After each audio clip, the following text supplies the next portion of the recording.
Pandemic hit the Florida economy with a double whammy. Its top two industries are tourism and agriculture. Both have been deeply affected. Its $137 billion ag industry has suffered $522 million in COVID-related losses. That's according to the state ag commissioner.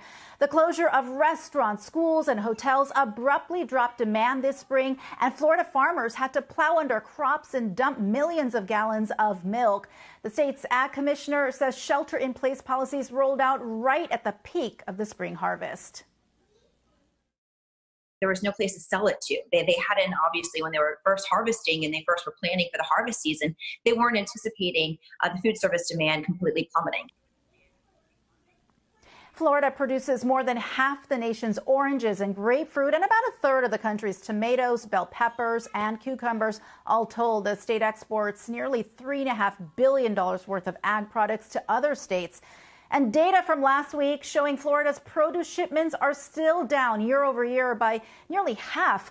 Romaine lettuce shipments have virtually disappeared. You can see also those specialty crops, exports of sweet corn, cucumbers, tomatoes, beans, and bell peppers, seeing huge cuts there.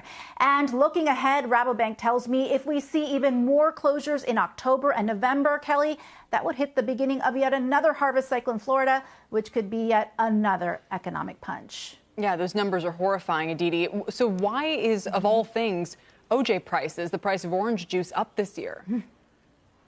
Yeah, they're up pretty significantly also, up more than 20% so far this year. And that is a significant reversal of the downward trend we've seen with those futures the last, 4 years or so. And the reason for that is traders are worried about COVID-related outbreaks among farm workers. We've seen hotspots throughout the country. Florida was hit hard earlier this spring, and they're worried that that could have an impact on the supply chain. So far now, we haven't seen it hit the supply chain. But again, so far, it seems like those prices are baked into those future prices that traders are concerned about.